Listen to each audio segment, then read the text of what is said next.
चलो के वाला और पढ़ते हैं, बहुत इंपॉर्टेंट आए हैं के वाले। SP Bakshi Arihant, idioms and phrases, के ग्रुप वाले इडियम्स एंड फ्रेजेस हम पढ़ेंगे। मेरे ख्याल से यहाँ पर कोई स्क्रीन शेयर वाला मसला है नहीं।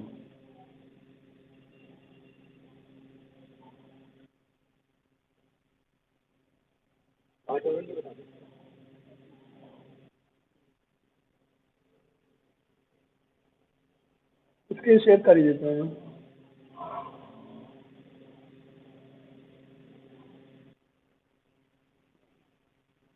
ये के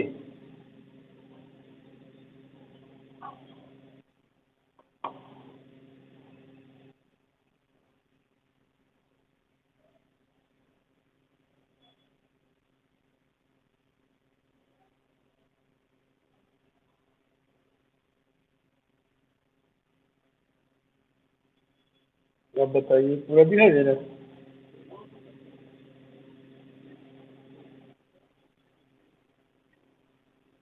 यस, बहुत ही इंपॉर्टेंट है ये। के 11 है केवल, और इसमें 5-7।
आवाज आ रही क्या?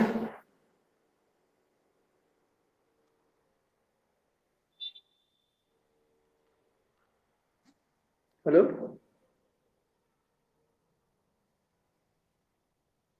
हेलो,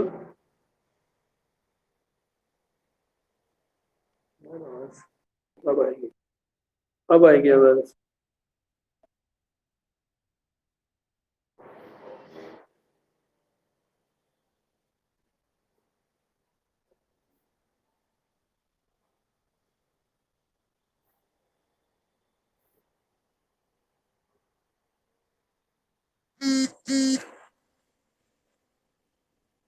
ये SP Bakshi, idioms and phrases, के ग्रुप वाले वर्ड्स हम पढ़ेंगे। पिछली बार हमने पढ़ा था आई और जे, आज हम पढ़ने वाले के। और इम्पोर्टेंट है ये 11 में से 6-7 बहुत ज्यादा इम्पोर्टेंट है। पहले क्वेश्चन इडियम है हमारा, की बॉडी एंड सोल टुगेदर। की बॉडी एंड सोल टुगेदर का मतलब हो जाता है अपनी बॉडी को और अपनी आत्मा को एक साथ रखना। अपनी बॉडी को और आत्मा को एक साथ रखना।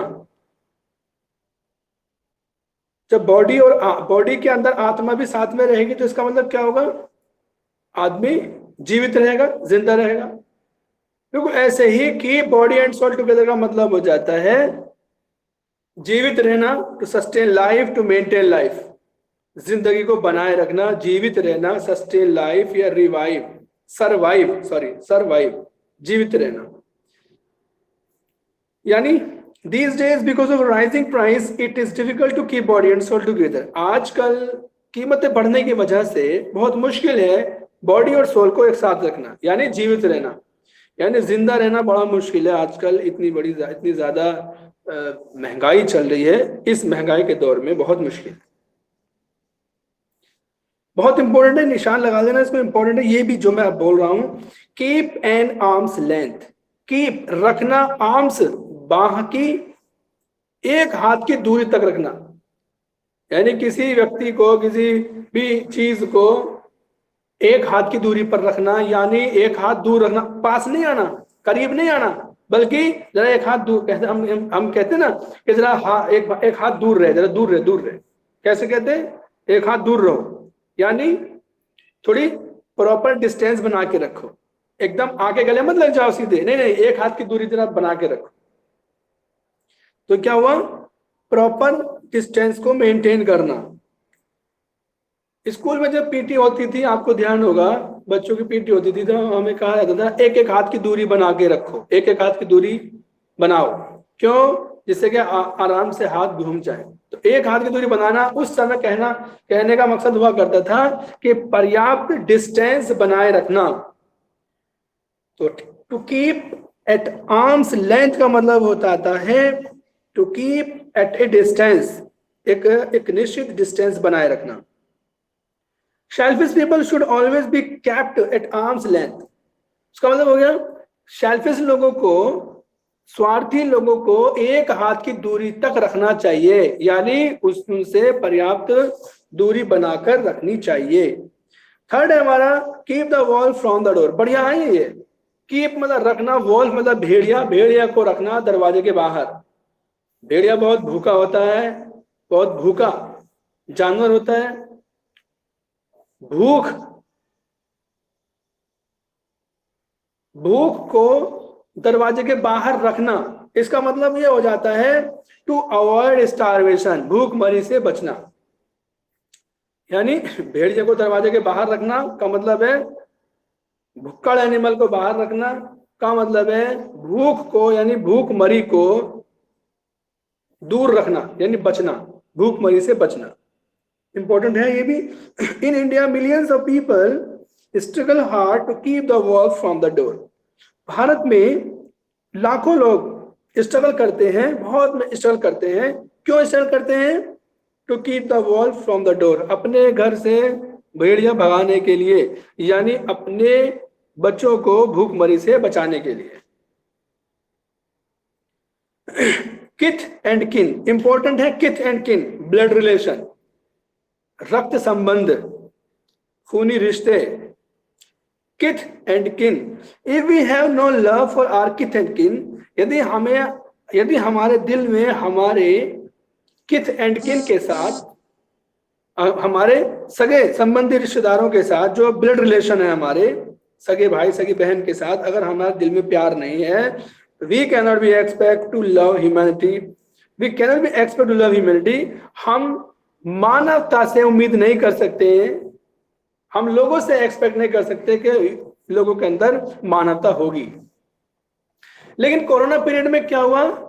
जितने भी सगे संबंधी थे वही सगे संबंधी को छोड़ के चले गए। जब वो आदमी बीमार हुआ तो भी नहीं गए उसके पास जब उससे जरूरत थी। जब बीमार होता है आदमी तो उसका मन होता है कि उसके सामने रहे। लेकिन क्या हुआ, ये बीमारी इस तरह की थी, उसको एकदम आइसोलेट कर दिया, अलग बिल्कुल। माँ को बेटे से अलग कर दिया, बेटे को माँ से अलग कर दिया, बाप बेटे भाई बहन सबको अलग, पत्नी से अलग, पत्नी भी बचने लगी, पति भी बचने लगा। इन रिलेशंस के लिए हम लोग अपनी जान देते हैं। अरे क्या जरूरत है? मौज मस्ती से रहो, मस्त रहो, अच्छा खाओ, अच्छा पहनो, ज्यादा फ्यूचर के बारे में मत सोचो, प्रेजेंट के बारे में सोचो। जो हो रहा है वो अच्छा हो रहा है, जो होगा वो भी अच्छा होगा। जैसे हालात है वैसे ही जीना सीखो। निट द ब्रो, देखिए ब्रो का मतलब माथा, ब्रो का मतलब माथा, और माथे पे बुनावट करना, निट का मतलब बुनना, माथे के अंदर ताना बाना बुनना, जैसे माथे को सिकोड़ लेते हैं, तो माथे को सिकोड़ने का मतलब क्या हो जाता है? भौएं चढ़ाना।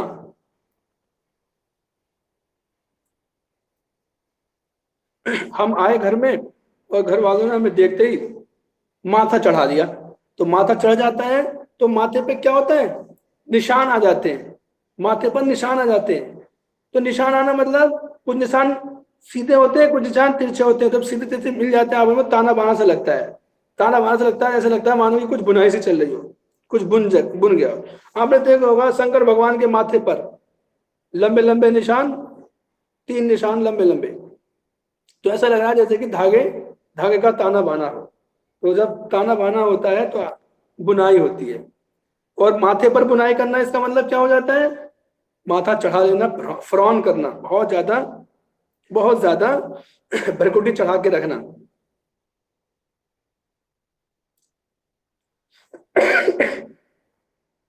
Her mother in law always nits the bro at everything she does, उसकी सासू माँ हर वो काम जो वो करती है, हर उस काम पर भौएं चढ़ा लेती है।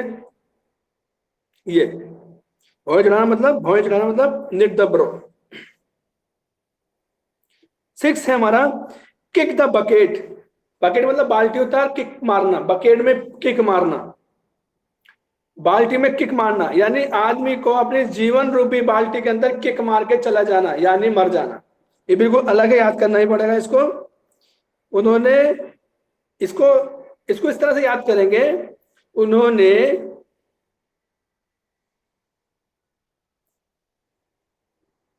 बाल्टी में किक मारी, बाल्टी में किक मारी, और किक मारते ही बेचारे गिर गए, और गिर गए मर गए।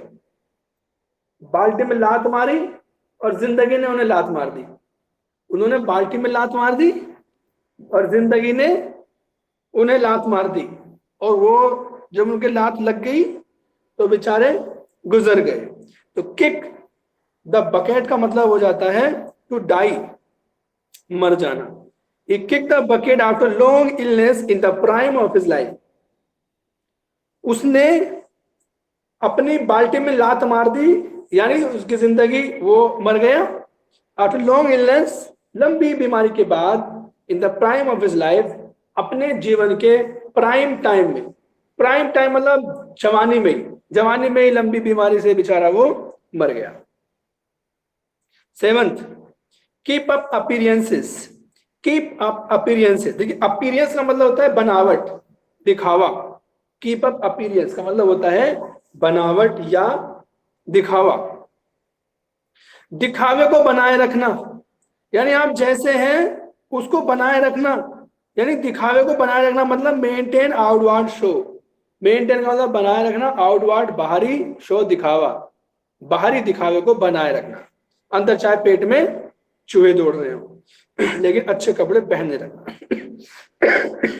सॉरी।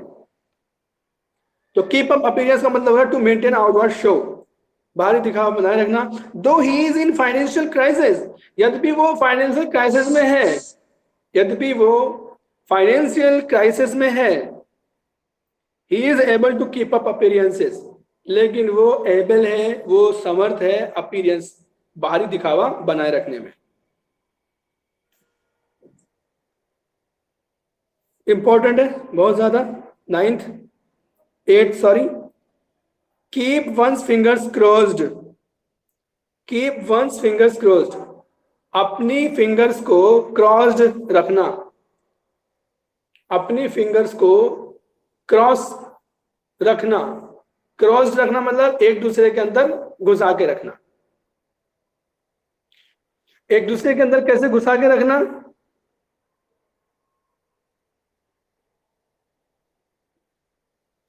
एक दूसरे के अंदर कैसे घुसा के रखना? इस तरह से घुसा के रखना।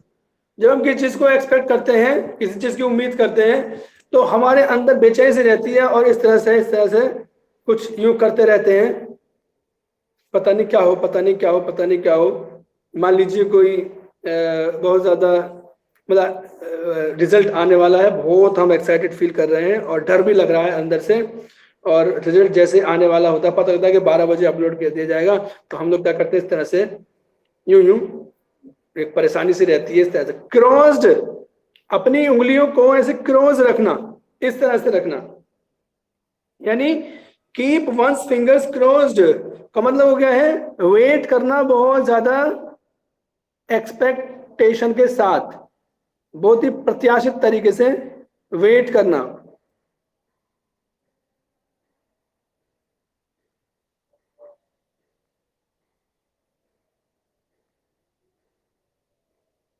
वेट करना जी।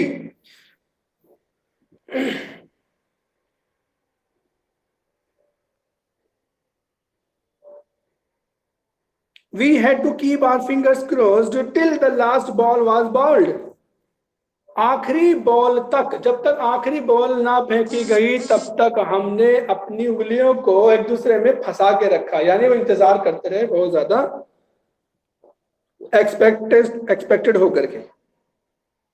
9th है कीप द पॉट बॉइलिंग, बर्तन को उबलते हुए रखना, बहुत इंपॉर्टेंट है। कीप द पॉट बॉइलिंग, बर्तन को बॉयल करते हुए रखना, बॉइलिंग कंडीशन में ही रखना, यानी बहुत मुश्किल अवस्था में पैसा कमाना, यानी earn hardly enough for living, जीवन जीने के लिए, आजीविका कमाने के लिए बहुत मुश्किल से पैसा कमाना, बहुत मुश्किल से पैसा कमाना। कीप द पॉट बॉइलिंग यानी अपने बर्तन को उबलते हुए रखना, परेशानी में रहना, बहुत मुश्किल से लिविंग जीना।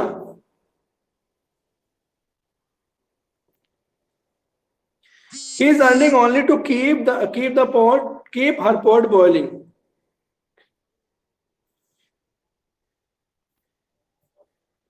वो पैसा कमा रही है, किस लिए पैसा कमा रही है? पोट को बॉईल करने के लिए, अपने घर के बर्तन को के अंदर पानी उबालने के लिए। एक छोटी सी कहानी है, एक साहबा थे, एक हजरत उमर के जमाने का है, हमारे नबी के फॉलोवर्स थे वो। तो उनके जमाने में एक औरत, उसके बच्चे थे, अपने बच्चों को उनका दिल समझाने के लिए, उनके घर में कुछ खाने के लिए नहीं था, उन बच्चों का दिल समझाने के लिए वो पानी उबाल रही थी। उन बच्चों को ये दिलासा उसने दे रखी थी कि अभी बेटा खाना बन रहा है, जबकि उसके घर में कुछ भी खाने को नहीं था। और जब उधर से गुजरते हैं हजरत उमर, जो उस जमाने के राजा थे, वो क्या अपने राज्य में घूमते थे, देखते थे कि क्या क्या हो रहा है, कोई मेरे राज्य में कोई परेशान तो नहीं है। तो जैसे वो रात में घूम रहे थे तो उन्होंने उस औरत को देखा, बच्चे रो रहे थे, बड़े गरीब थे। तो उस औरत ने, जब उन्होंने पूछा कि इसमें क्या बना रही हो, तो उन्होंने कहा कि बच्चों को कुछ भी नहीं है खाने के लिए, बच्चों को केवल दिलासा दे रही हूँ मैं और पानी उबाल रही हूँ। वो पहचानती नहीं थी कि ये हमारे राजा ही हैं, क्योंकि उन्होंने वेश बदल रखा था, या वो पहले कभी उसने देखा नहीं था। तो वो असल में उनको कोस रही थी कि बड़ा, वो वैसे तो बहुत बड़े राजा बनते हैं, लेकिन उन्हें यही नहीं पता कि उनके राज्य में लोग भूखे भी मर रहे हैं, और मैं इसका बदला अल्लाह से लूंगी मरने के बाद, उनसे उनकी मैं शिकायत करूंगी ईश्वर से। वो इस बात को सुनते हैं, बहुत रोते हैं। वो खुद राशन गल्ला लेकर के अपनी पीठ पर उसके घर में भी दे के आते हैं। तो ऐसे ही कहानी याद कर लेना, पोट बॉइलिंग, क्योंकि वो औरत अपने बर्तन को बेचारी पानी उसमें उबाल रही थी, वो रखी रही थी वो। इसका मतलब है, जो इसका सेंटेंस है, वह पैसा कमा रही है। किस लिए कमा रही है? केवल अपनी हांडी में पानी उबालने के लिए, यानी बहुत मुश्किल दौर से वो बहुत मुश्किल से बहुत हार्डली वो पैसा कमा रही है, किस लिए? जीवित रहने के लिए। नेक्स्ट आगे बढ़ेंगे, 10th sorry, kick one's heels. देखिए, किक मारना किसी व्यक्ति की हील में, हील का मतलब हो गया एड़ी, एड़ी पर किक मारना, एड़ी पर लात मारना। एड़ी पर लात मारने वाला होता है वेस्ट टाइम इन वेटिंग। एड़ी पर लात कैसे लगेगी? वो तो भाग गया, किसी का इंतजार कर रहे हैं, जो आदमी चला गया है उसका आप इंतजार कैसे करेंगे कि नहीं मैं तो उसकी एड़ी पर लात मारूंगा। अरे सीने पर लात मारना, सामने मारो, लेकिन क्या हील पर लात मार रहे हैं, एड़ी पर लात मारना, एड़ी पर लात मारना तो पॉसिबल नहीं है। वेस्ट टाइम इन वेटिंग, इंतजार में समय बेकार करना। As the train was late, we had to kick our heels at the station. क्योंकि ट्रेन लेट थी इसीलिए हमने स्टेशन पर, समझ लो, अपने ही हील्स पर किक मारी, यानी वेस्ट किया टाइम। किक, इसकी की बना लेना, याद करना इंपॉर्टेंट है। उसके बाद है keep abreast of, keep abreast of. Abreast का मतलब होता है सीने के सामने, सामने रहना, सीने को सामने रख के बात करना, सामने रहना, यानी गिरना नहीं, यानी नॉट टू फॉल बिहाइंड, यानी सामने रहना, दूर ना जाना, पीछे ना जाना, बल्कि सामने रहना, उपस्थित रहना। It is very important for the young person to keep abreast of political development in the country. नौजवान लोगों के लिए बहुत इंपॉर्टेंट है टू कीप अब्रेस्ट, के वो अपने सीने को सामने करके रखें उनके political developments in the country. Country के अंदर पॉलिटिकल डेवलपमेंट्स क्या क्या हो रहे हैं, कौन कौन से पॉलिटिकल पार्टीज आ रही हैं, क्या क्या वो कर रही हैं, उनके प्रति उनको बिल्कुल अपने अपने मुख के सामने रखना चाहिए। अब्रेस्ट मतलब सामने रखना चाहिए, यानी अपनी नॉलेज में रखना चाहिए, ना कि फॉल बिहाइंड, पीछे छोड़ देना। पीछे नहीं छोड़ना चाहिए, अरे जो हो रहा होने तो हमें क्या मतलब, वो वाली बात नहीं, बल्कि सामने आना चाहिए। हमारे ये के वाले खत्म हो चुके हैं, और इसमें कोई अगर कोई आपको दिक्कत हो तो आप तुरंत पूछेंगे, अदरवाइज एक और नई वीडियो के साथ फिर उपस्थित होंगे। अगली वीडियो में हम पढ़ाई करेंगे एल वाले इडियम्स एंड फ्रेजेस की। Thank you very much, thanks for watching. हमारी क्लास के अंदर है केवल 9 लोग सॉरी, ऋतु रोहिला, राधा वर्मा, अखिलेश कुमार भी आ गए और शिवा भी आ गई, और नीतू मैडम तो खैर हैं। अच्छा, ज्यादा देर तो नहीं हुई आज?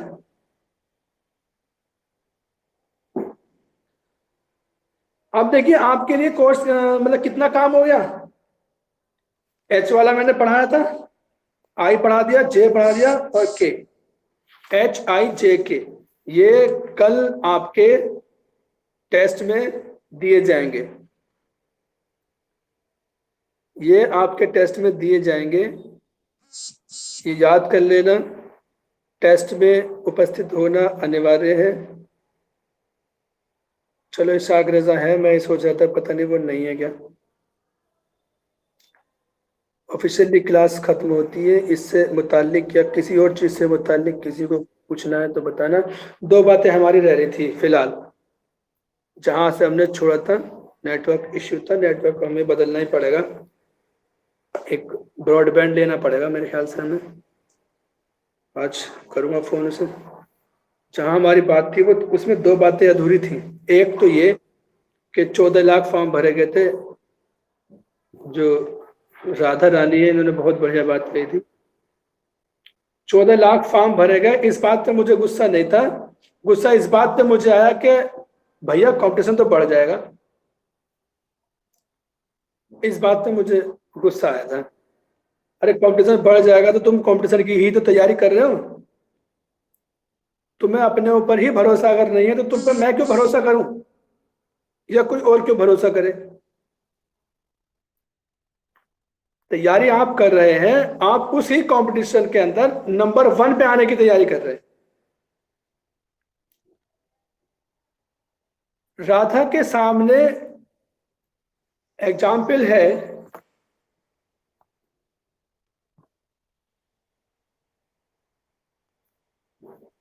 राधा के सामने एग्जाम्पल है अंजू मैडम का। अंजू मैडम का बीसी के अंदर, यूपी के अंदर दूसरा स्थान है। अंजू मैडम राधा के साथ की पढ़ी हुई है और राधा से आधे से भी आधा नहीं जानती, ये भी है, लेकिन वो रेगुलर हैं। राधा से अच्छा दिमाग भी नहीं था उस टाइम उनका। उनकी इकलौती बेटी की डेथ हुई थी, सास परेशान रहती थी, खुद उनकी मम्मी परेशान रहती थी, उनके हस्बैंड टेवा में प्राइवेट नौकरी करते हैं। मतलब बहुत सारी दिक्कतें उनके सामने थी, उसके बावजूद भी सभी चीजें मेंटेन करके, और वो उन्होंने पढ़ाई करी, सभी चीजों को साधते हुए पढ़ाई करी, और यूपी के अंदर उनका दूसरा स्थान है। इसके साथ की, राधा के साथ की थी वो भी। इसके बावजूद भी राधा की बात करें हम, राधा के अंदर कमी ये थी कि राधा को अगर कोई परेशानी आ जाती है तो वो राधा के दिल पर अटैक करती है।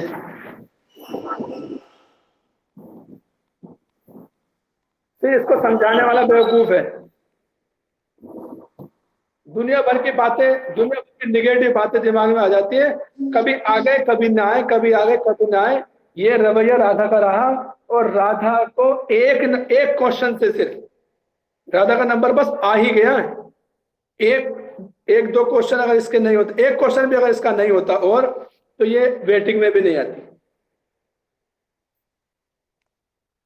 दूसरे, अगर आप रेगुलर रहेंगे, चीजों को रेगुलर याद करेंगे, तो मुझे अल्लाह से उम्मीद है वाकई तुम कामयाब हो जाओगे, चाहे 14 लाख क्या 14 करोड़ फार्म क्यों ना हो। फार्म से मतलब नहीं है, ये देखो तैयारी कितने लोग कर रहे हैं, लेकिन जितने लोग तैयारी कर रहे हैं वो बहुत ही ईमानदारी से तैयारी कर रहे हैं। जो लोग, जिन लोगों को ये लॉकडाउन प्रभावित कर रहा है पढ़ाई पर, यानी जो लोग, जिन लोगों ने पढ़ाई को इसलिए त्यागा है क्योंकि लॉकडाउन है, वो लोग अपने आप को महसूस करने लगे होंगे कि अब वो पुरानी चीजें साफ हो गई, और इन लोगों के लिए ही दिक्कतें आनी है। जो होशियार लोग हैं, जैसे ढबारसी के हैं हमारे साथी, इनमें जो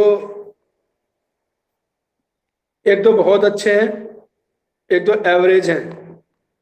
जो एवरेज है उनका सिलेक्शन हो जाएगा अगर वो रेगुलर हो जाए तो, और जो होशियार है इरेगुलर रहेंगे तो डेफिनेटली इस साल भी नहीं होगा। ये मैं सभी के लिए कह रहा हूँ। कंपटीशन की बात मत करो कि कितने लोग आएंगे कितने लोग नहीं आएंगे, हमें कहाँ है हम कहाँ हैं। अरे तुम कहीं भी नहीं हो, तुम वो चीज पढ़ रहे हो जो चीज कोई भी नहीं पढ़ रहा, जो चीज एग्जाम में आती है, जो बहुत मुश्किल चीज है वो तुमने पढ़ ली है। मैं कोशिश कर रहा हूँ पढ़ाने की, लेकिन तुम लोग दुनिया भर के फालतू की बातें दिमाग में रखते हैं। तो एक बात तो यही थी कि आप nor right nor left but to the goal, आप ना तो लेफ्ट देखें ना राइट देखें, बस केवल अपना फोकस गोल पे करें। इंशाल्लाह आप सिलेक्शन आपका होगा, डेफिनेटली होगा सिलेक्शन। क्योंकि मैं एकदम आउट हूं आपके लिए, आपको मतलब डेडिकेटेड हूं आपको सिलेक्शन दिलाने के लिए। मेरा मकसद आपको सिलेक्शन दिलाना है, मेरा मकसद आपको पढ़ाना नहीं, सिंपल। मैंने जो अपनी आपको पढ़ाने का उद्देश्य बनाया है वो आपका सिलेक्शन करवाने का बनाया है, ना कि आपको पढ़ाने का। और यही वजह है कि मैं 1 घंटा, 2 घंटा, 4 घंटे, 5 घंटे, मुझे नहीं पता कि मैं कितना टाइम देता हूँ, किस टाइम देता हूँ, ये भी मुझे, मैं पूरा डेडिकेटेड हूँ आपके लिए, आपको सिलेक्शन दिलाने के लिए। और इसी सोच के साथ आप अपने दिमाग में ये सोच रख के आप पढ़ाई भी करें। ये फालतू की बातें, 14 लाख फॉर्म, क्या होगा, कैसे होगा, ये नहीं हुआ हमारा, ये हो गया, ये ज्यादा हो गया, ये कम हो गया।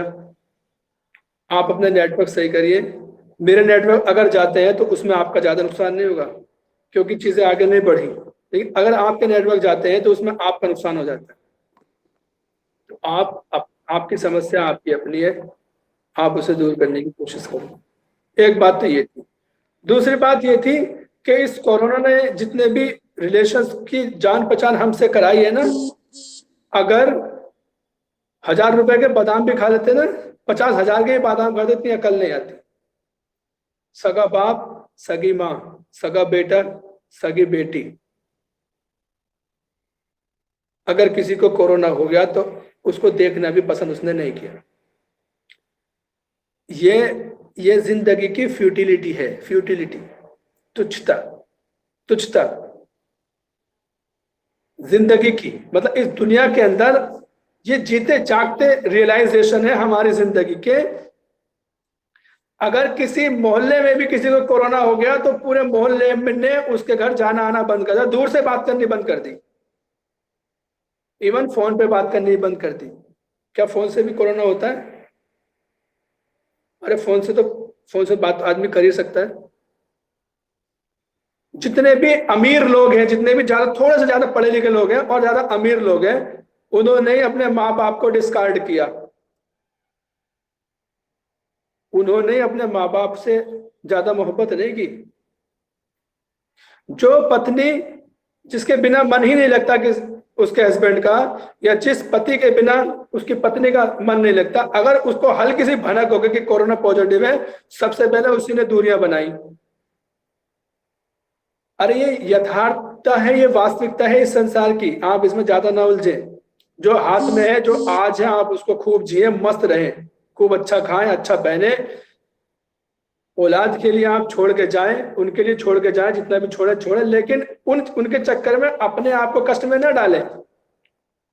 हम क्यों पैदा हुए इस पर ध्यान दें, हमें मरने के बाद हमारे साथ क्या होगा, हमें कहाँ जाना, इस पर गौर करें, बेहतर करें। लोग क्या कह रहे हैं, क्या सुन रहे हैं, मत ध्यान दो। हम अपनी लाइफ जिएंगे, अपने हिसाब से जिएंगे, अपने हिसाब से जियो। इसलिए चीजों को अपने हिसाब से मेंटेन करो। यही उद्देश्य हमारे लिटरेचर का। जब रोमांटिक एज आती है, रोमांटिक एज के बाद सब लोग दिल की सुन रहे थे, क्योंकि the romantics appealed to our heart rather than to the mind.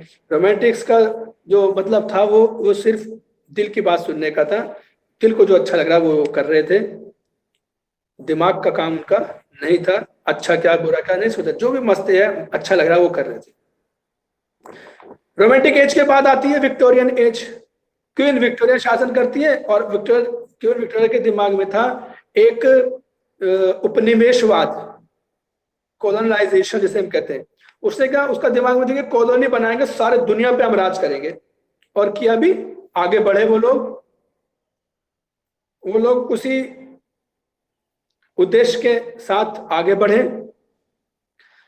और उस सारी दुनिया पे नजर रखने के लिए उन्हें जरूरत थी टेक्नोलॉजी की। तो धीरे धीरे एडवांसमेंट होता है टेक्नोलॉजी में, साइंस आगे बढ़ती है। साइंस आगे बढ़ती है तो नई नई टेक्नोलॉजी बनती है, हथियार नए नए बनते हैं, हथियार नए नए बनते हैं, हथियार नए नए बनते हैं। तो इसका मतलब हो गया कि अब दुनिया विनाश की तरफ जा रही है, क्योंकि हथियार जितने ज्यादा बन रहे हैं, इसका मतलब है वो ज्यादा तबाही मचाने वाले। उसके बाद आए जब सब लोगों पे पास, हर आदमी तो ताकतवर बनना चाहता है, सभी लोगों ने वो चीज, उस चीज के बारे में सोचना समझना शुरू किया, और हथियारों को बढ़ाना शुरू किया, टेक्नोलॉजी को बढ़ाना शुरू किया, एडवांसमेंट साइंस का किया, और ज्यादातर दुनिया के देशों में खूब हथियार हुए। तो ज्यादा हथियार हुए तो कोई आदमी किसी से कम थोड़ी है। मॉडर्न एज तक आते आते दुनिया के अंदर ऐसे ऐसे बम दुनिया ने बना लिए कि जो बम पूरी की पूरी रेस को खत्म कर सकते थे। परमाणु बम, हाइड्रोजन बम अमेरिका ने बना लिया, वो ज्यादा एडवांस हो गए थे। अब वही बम वो नागासाकी हिरोशिमा पर डाल देते हैं। यानी प्रथम विश्व युद्ध भी हुआ, प्रथम विश्व युद्ध में उतना उतना विनाश नहीं हुआ। उसके बाद द्वितीय विश्व युद्ध भी हो गया, उसमें और ज्यादा विनाश हुआ। अब लोगों ने जो उम्मीदें कर रखी थी कि मैं, ये छोटा सा बच्चा है मेरा, इसको मैं ये बड़ा आदमी बनाऊंगा, इसके बच्चे होंगे, हमारा एक घर शहर में होगा, एक गांव में होगा, रिटायरमेंट के बाद मैं ऐसे ऐसे खेलूंगा, ऐसे कूदूंगा, बच्चों के साथ घूमूंगा, इस तरह से मैं अपनी लाइफ को आसानी से बनाऊंगा। अब मैं जितनी मेहनत करनी मुझे कर लूँ। जवानी को वो जिया ही नहीं, क्योंकि बच्चों के लिए खूब मेहनत करते रहे। बुढ़ापा आया, जिसके लिए उसने सब कुछ संभाला था, सब कुछ इकट्ठा किया था, वही बच्चा, उसी बच्चों को कोरोना पॉजिटिव हो जाता है वो, या उस जमाने की जो बीमारी होती है वो हो जाती है। प्रथम विश्व युद्ध के बाद एक स्पेन के अंदर एक वबा फैली, और उसका नाम था स्पेनिश फ्लू। एक फ्लू था, सिंपली फ्लू जैसे कोरोना। उसके अंदर इतने लोग मारे गए जितने लोग प्रथम विश्व युद्ध में भी नहीं मारे गए थे। तो लोगों को पता लगा कि जिंदगी की हकीकत क्या है। अब वो नाइटिंगेल के संसार में जाना नहीं चाहते थे। अब वो डैफोडिल्स को देख करके खुश नहीं रहते थे। अब उनको डैफोडिल्स की खूबसूरती को देख के इतना मजा नहीं आता था, क्योंकि दिल बहुत दुखी था। क्योंकि एक ही घर के परिवार के, एक ही परिवार के 8-8, 10-10 लोग एक ही दिन में गायब हो गए स्पेनिश फ्लू में। उससे पहले वर्ल्ड वॉर में जब किसी घर का मरता है तो फिर उसको सारी दुनिया खराब लगती है, क्योंकि उस दर्द के साथ पढ़ाई नहीं होती। लेकिन लोगों को हकीकत का पता लगा। अब लोगों ने आज के जमाने की जो परेशानियां हैं उनके बारे में लिखना शुरू कर दिया। Modernism, world war, post world war. अब जितना भी लिटरेचर लिखा गया, ये सारा लिटरेचर इसी वक्त के आसपास लिखा गया, इसी वक्त को ध्यान में रखते लिखा गया। जब कोई भी वबा आती है, कोई भी वबा जब आती है, वबा मतलब एपिडेमिक, कोई भी महामारी आती है तो इसके कुछ फायदे भी होते हैं, नुकसान तो होते हैं, बहुत जान जाती है। लेकिन दुनिया की एक ऐसी वाहिद वबा एपिडेमिक जिसका नाम माता कहते हैं हम, चिकन पॉक्स, ये ऐसी वबा थी जिसके फैलने को वरदान माना जाता है इस दुनिया के अंदर। जब ये फैली थी तो इसको वरदान माना था, जबकि इसने भी दुनिया के बहुत बड़े हिस्से को खत्म कर दिया था। लेकिन वरदान क्यों माना गया? क्योंकि दुनिया के अंदर पहली बार वैक्सीन का आइडिया दिमाग में आया। डॉक्टर जैमरे थे, पता नहीं क्या, मैं भूल रहा हूं उनका नाम। उन्होंने पहली बार माता का टीका के बारे में सोचा, उसके एक्सपेरिमेंट किया, जितनी भी साइंटिफिक थ्योरीज थी उस वक्त की जो उनके दिमाग में आती हों, उस वक्त उन्होंने मतलब एक बहुत बड़ा काम किया कि इसका वैक्सीन बना लिया, इस महामारी का वैक्सीन बना लिया पहली बार। इस वैक्सीन को पहले जो धार्मिक लोग थे उसको उन्होंने मना भी कर दिया था कि इसको नहीं लगवाना, लेकिन बाद में धीरे धीरे वो इतना ज्यादा पॉपुलर हुआ कि उसके मतलब इस एक्सपेरिमेंट से दुनिया के अंदर जो बाकी वबाएं फैली, जो एपिडेमिक्स फैली, उन एपिडेमिक्स के टीके बनाने शुरू हो गए। यानी वैक्सीनेशन की शुरुआत माता के टीके की शुरुआत से हुई थी। तो इस जमाने के राइटर्स ने आज के जमाने की चीजों के बारे में लिखा, ये तो रियलिज्म था। और उसमें के कुछ लोग मेरी सोच के भी हो सकते हैं, कुछ आपकी सोच के भी होते हैं, क्योंकि राइटर्स भी तो हमारे आपकी सोच के थे। मैंने इस कोरोना के अंदर ये सीखा है कि ये रिश्ते सब झूठे रिश्ते हैं। ये दुनिया क्षणभंगुर है, फानी है, एक ना एक दिन इसको खत्म ये होना ही है। कुछ नहीं पता कि नौजवान आदमी मर जाए या बुढ़ापे में भी ना मरे। आदमी को हमेशा तैयार रहना चाहिए मौत के लिए, हमेशा। मैं ऐसे बहुत सारे अपने स्टूडेंट्स को जानता हूँ, आपको भी पता है, आप भी अपने बहुत सारे रिश्तेदारों को जानते होंगे जिनसे हम उम्मीद नहीं कर सकते थे कि ये गुजर जाएंगे, और वो गुजर गए। कुछ बूढ़े ऐसे हैं जो बहुत परेशान हैं अपनी जिंदगी से, बेचारे बहुत बीमार हैं, लेकिन उन्हें मौत नहीं आई। लेकिन ऐसे ऐसे नौजवान चले गए, अचानक से चले गए, जिनकी हम उम्मीद नहीं कर सकते। इसीलिए हम भी बिल्कुल तैयार रहे मरने के लिए। मरने के बाद क्या होगा ये सोचें, हकीकत क्या है इस दुनिया की, रियलिज्म क्या है इस दुनिया का, इसे समझे। और जो आज है, आज सैटरडे है, आज इस सैटरडे को बिल्कुल ईमानदारी से मस्ती के साथ जिए। इस सैटरडे के अंदर अपनी जितनी भी तमन्नाएं हैं, तमन्नाएं का मतलब ऐसा नहीं है कि आज मेरी तमन्ना है कि मैं खूब दारू पीऊं और खूब मौज मस्ती करूं कि पता नहीं कल का क्या हो, नहीं। तमन्ना जो जायज तमन्ना है, जो जायज तमन्नाएं हैं पूरे करें आप, मस्त रहें, क्योंकि हर दिन हर पल आप ऐसे जिए कि जैसे अगला पल हमें मरना है। एकदम मस्त रहे, तंदुरुस्त रहे, और बिल्कुल डरे ना किसी भी बीमारी से। कोरोना के बारे में जो मैंने एक टर्म दिया था आपको, इन्फोडेमिक। इन्फोडेमिक ने ज्यादा खतरनाक काम किया है जितना कि कोरोना ने किया है। अब ये ब्लैक फंगस चिल्ला रहे हैं, ब्लैक फंगस को भी एपिडेमिक करार दिया। अरे मरना है, मरना है तो मरना है, तो क्यों ना खुश होकर मरे, क्यों डर से मरे।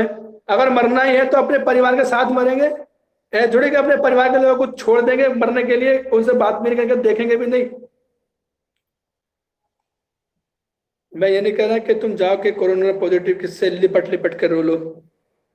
अरे कम से कम दस्ताने पहन करके, मास्क लगा करके, पूरा कोरोना पॉजिटिव भी अगर हमारे घर का है तो क्या हम उसकी देखभाल नहीं कर सकते? हमें करनी चाहिए। और उसकी देखभाल करने में अगर हम मान लो मर भी रहे हैं तो कोई बात ना, मर जाए, हमने बाप के लिए, हमने बाप की कम से उसकी हेल्प तो की, उसकी खिदमत तो की। कम से अगर मरेंगे भी तो एक अंदर दिल में एक संतुष्टि होगी। बुलबुल वाले ने अपनी माँ को भंगी से कह करके कूड़े की गाड़ी में फिकवा दिया। कितना सारा पैसा, रोड पर 2 दुकानें बड़ी, मतलब अरबों की संपत्ति छोड़ के गई वो माँ उसके लिए, वो बाप उसके लिए। क्या ये उम्मीद की होगी? ऐसी उम्मीद नहीं की होगी। और दोनों के दोनों कोरोना पॉजिटिव है, मेरठ में भर्ती है। क्या फायदा हुआ अभी इतनी दूर भागने का? तो यार इतना डर क्यों रहे हो? मस्त रहो और तंदुरुस्त रहो, खूब खाओ, खूब पियो, और हर पल, हर क्षण, हर पल एक नए अंदाज में जियो। खूब पढ़ाई करो, नौकरी मिलेगी, मिल जाएगी, नहीं मिलेगी कोई बात ना, जितने दिन जिएंगे उतने दिन मस्त जिएंगे। अभी हमारा मकसद है पढ़ाई करने का, मेहनत करने का, खूब पढ़ाई करें, खूब मेहनत करें। अब ये क्या है कि 14 लाख फार्म है, कंपटीशन टफ हो जाएगा। अरे टफ हो जाएगा उनके लिए होगा जो नहीं पढ़ रहे, हमारे लिए थोड़ी टफ होगा, हमें तो सब आता है, आएगा। और ये मैं आपको भरोसा दिलवा रहा हूँ, जो भी अल्लाह ने चाहा तो जो भी एग्जाम में आपके आएगा वो पढ़ा हुआ आएगा, चाहे भले ही आपकी याद का आए या ना आए, और ज्यादातर आपका याद का ही आएगा। और अगर आपने ये बदतमीजी करी, कभी आए कभी नहीं आए, कभी आए कभी नहीं आए, तो डेफिनेटली आपके साथ भी वही होगा जो औरों के, ऐसों के साथ होगा जो जिनके साथ नहीं होना चाहिए था। कामनी की बात है, कामनी डिजर्व करती है, आराम से उसको नौकरी लग जाती है, लेकिन कामनी के साथ ये जेन्युइन प्रॉब्लम थी। कुछ प्रॉब्लम सबके साथ होती है। कामनी की शादी तब हुई जब वो एग्जाम था, मतलब शादी के दिन, शादी से एक दिन पहले या शादी के दिन ही वो एग्जाम दे के आई, रात को शादी, दिन में एग्जाम दे के आई। तो जिस तरह का खेल बना कामिनी के साथ। राधा रेगुलरली इरेगुलर थी, शिवा कभी भी रेगुलर नहीं रही है। एक बार रेगुलर रही, उसके बाद शिवा कभी रेगुलर नहीं रही, और शिवा का पहला मौका है, वो बीएड इस साल पूरा करेगी, ये पहला मौका है। मुझे उम्मीद है इस साल शिवा का सिलेक्शन हो जाएगा, अल्लाह ने चाहा। रजनी छोड़ के गई थी, रजनी के साथ के बहुत सारे लोगों का सिलेक्शन हो गया जो रजनी से कम जानते हैं, लेकिन रजनी छोड़ के चली गई थी, जैसे अखिलेश और ये जो ढबाड़ से ब्रांड है हमारे, और बहुत सारे लोग हैं। जब ऑफलाइन हो जाएगा तो फिर ये आएंगे, जब सारी चीजें बीच की निकल जाएंगी तो फिर देखेंगे कैसे करेंगे हम। अब इसकी जिम्मेदारी मेरी थोड़ी है। बाकी अगर मैं रितु मैडम की बात करूं तो रितु मैडम को बहुत कुछ आता है, लेकिन इतना कुछ आ गया है उनसे कि जो जो वीडियो क्लियर चीजें हैं, छोटी छोटी चीजें, वो नदारत।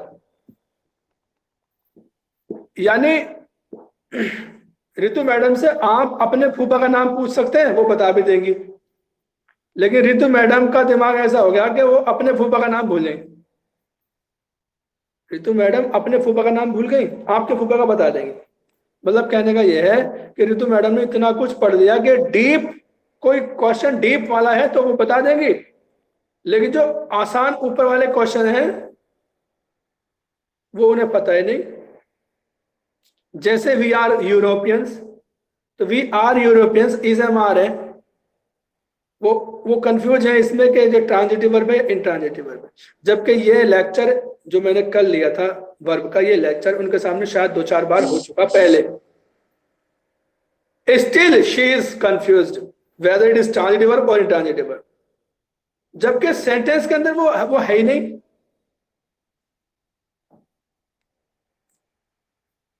बाकी और किसकी बात करूं मैं, आज बहुत कुछ हो गया। रतन सिंह को मैं जानता हूं 2004 से। 2004 में हमने साथ में दिया था एक फॉर्म, शायद हमने भरा था, हाँ 4 की बात है, वो पीजीटी का पेपर दिया था।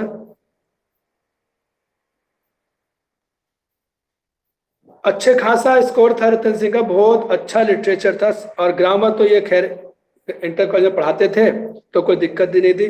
बड़ी उम्मीद थी मुझे इनसे कि इनका सिलेक्शन हो जाएगा मेरे से पहले ही। सिलेक्शन मेरा पहले हो गया और इनका नहीं हुआ, और तब से अब तक ये इनकी कंडीशन डेटोरियरेट ही हुई है। यानी ये पहले 90 पे थे, फिर 80 पे आए, 80 फिर 70 पे आए, अब 70 का पता नहीं कहाँ जाएंगे।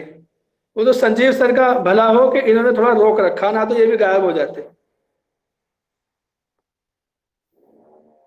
ये हकीकत बात है कि संजीव सर और रतन सिंह में अगर हम दोनों की बात करें तो संजीव सर ज्यादा बेहतर कंडीशन में नहीं हैं, नहीं थे, सॉरी, रतन सिंह जी के मुकाबले। रतन सिंह जी का सिलेक्शन संजीव सर से बहुत पहले हो जाना चाहिए था, लेकिन जिस स्पीड से रतन सिंह और संजीव सर चल रहे हैं, मुझे इस बात का डर है कि संजीव सर का सिलेक्शन हो जाएगा, रतन सिंह का डर बना रहेगा, क्योंकि Ratan Singh is not so serious as compare to mister Sanjeev. अगर ये ना, ये सच बता रहा हूं मैं, या मैं महसूस कर रहा हूं, हो सकता है ये गलत भी हो, जैसा मैंने महसूस किया मैं ऐसा बता रहा हूं। तो अगर रतन सिंह ना संभले, मतलब रतन सिंह सही कर रहे हैं काम, लेकिन अपना 100% नहीं दे रहे। संजीव सर हर चीज को पहली बार पढ़ रहे हैं, उसको याद भी कर रहे हैं। रतन सिंह उस चीज को 6 बार पढ़ चुके हैं, इसलिए याद नहीं कर रहे, और इसीलिए याद भी नहीं है उन्हें। क्योंकि जो चीज हम एक बार याद कर लेते हैं ना, और उसे फिर भूलते हैं, तो फिर उसे याद करना नहीं चाहते, हम देखते रिवाइज कर लेंगे सर, इस तो हमारी याद हो जाएगा, कोई दिक्कत। ज्यादातर केसेस में आपके साथ यही।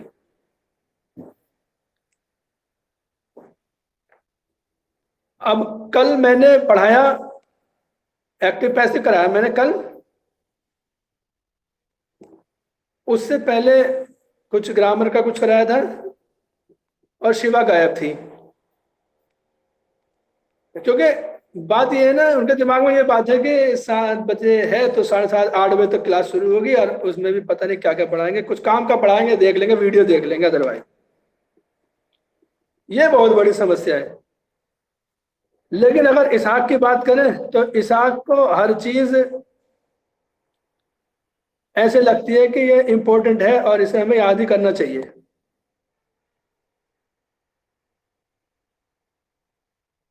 हाँ,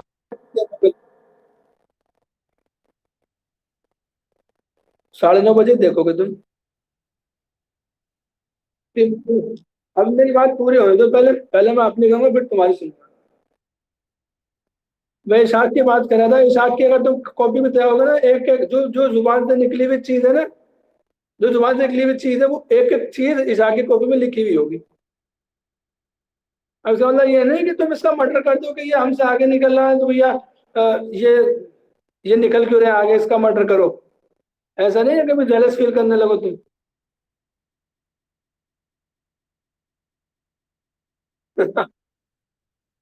अच्छा। अरे उसका डेडिकेशन तो देखो यार, कम से कम वो कभी कभी नागा नहीं करता, और कभी नागा भी करिए ना तो पूरा तैयार करिए उसने। डेडिकेशन तो देखो। अब राधा है, शिवा है, इनको तो, इनकी जान को तो बहुत आफतें हैं। सबसे ज्यादा जो डेडिकेटेड आदमी है इस बैच में वो है अजय कुमार। वो पढ़े ना पढ़े जैसे भी है, मैं पढ़ाऊँ ना पढ़ाऊँ, 8 दिन तो सबसे ज्यादा परेशान यही रहे। संजीव सर का भी नाम ले रहा हूँ मैं, कोई बात नहीं, देख रहा है कि मैं मेरा क्या कोई नाम लिया, यही परेशान है।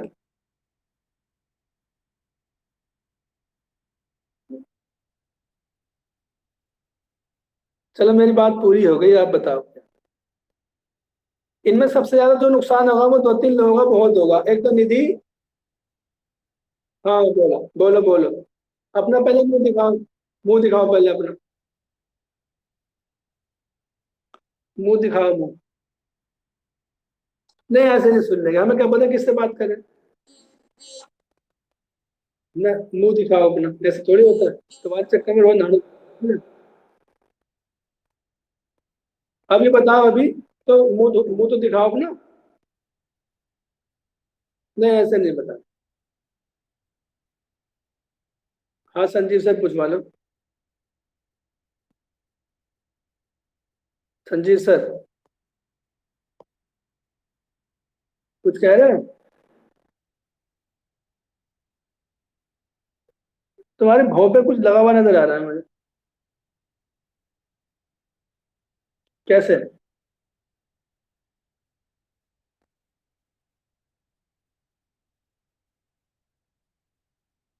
और ध्यान नहीं दिया,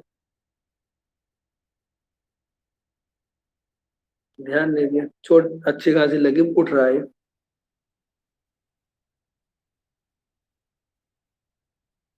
अच्छा, चलो अल्लाह सही करेगा जल्दी। कोई समस्या, किसी को कोई प्रॉब्लम, किसी को कोई सवाल?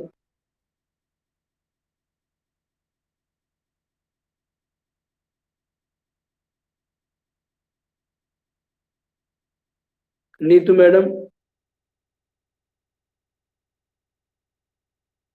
कोई दिक्कत, कोई समस्या? आपने भी वीडियो बंद कर ली अपनी? हम्म।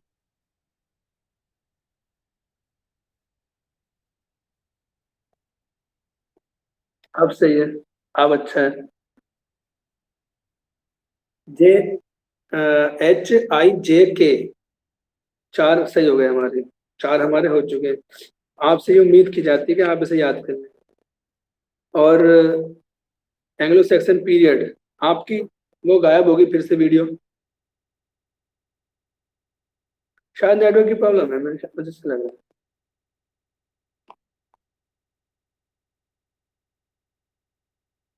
आज अनीता मैडम नहीं आई क्या?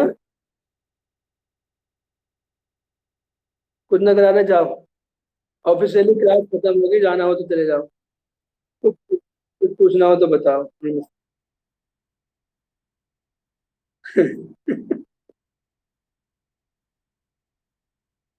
सुबह ही मैं गर्म पानी में नहाया हूँ आज, तुम्हारे चक्कर में। यार नहाना जरूरी है। तो क्या करेगा, बिना नहाए बैठ गए। मैं ही अगर नहाऊंगा ना तो फिर क्या असर पड़ेगा तुम लोग। हैं?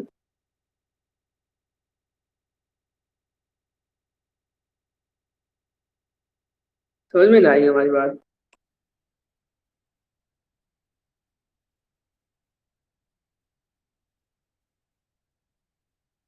मैं 4:45 पर उठता हूँ रोज। 4:45 पर मुझे रोज उठना ही है मन। अब मैं जल्दी ही पढ़ा सकता हूँ, लेकिन तुम आधे तो सोते पड़े रहोगे। तुम लोग अब बहुत, तुम्हारी काया हराम हो गई अब बहुत ज्यादा, बहुत। मतलब काम नहीं करना चाह रहे बिल्कुल भी। रितु मैडम अभी तक उठी भी नहीं है, रितु मैडम। जिसने समझ लो जि, जिसने समझ लो वीडियो ऑफ कर रखी है, वो प्रेजेंटेबल कंडीशन में ही नहीं है।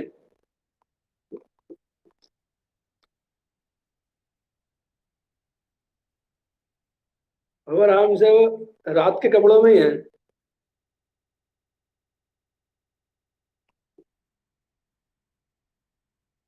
तो कल टेस्ट की तैयारी करें आप।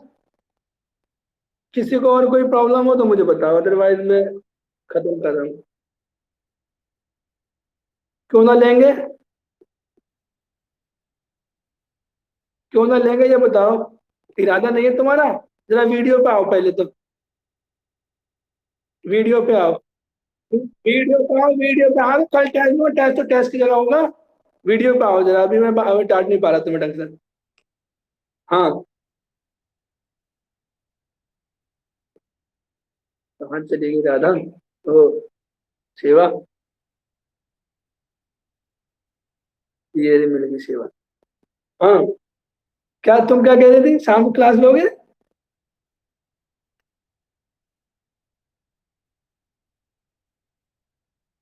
अरे ज्यादा दिमाग मत चला। सुबह को, सुबह को टेस्ट लूंगा, सुबह या शाम।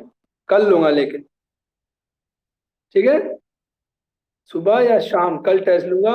और एंग्लो सेक्शन पीरियड, और ये इडियम्स एंड फ्रेजेस, और एक और था क्या था, कल वाला लेक्चर, और आज भी जो होगा एक्टिव से जो आज शाम के हैं।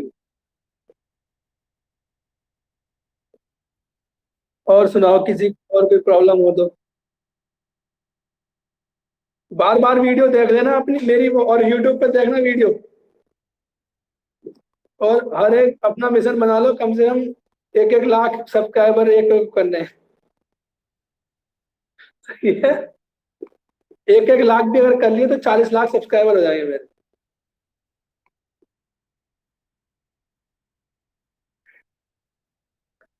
ठीक है। चलो फिर मिलते हैं ना। Good luck. नमस्कार। ये बज रहे हैं, ये यार 9:55 हो गए। मुझे जाना था मार्केट में कुछ खरीद। चलो ओके, बाय बाय। 4 4 या 4:30 बजे मिलते हैं, 4 बजे से ध्यान रखना। 4 बजे भी मिल सकते हैं। Okay bye.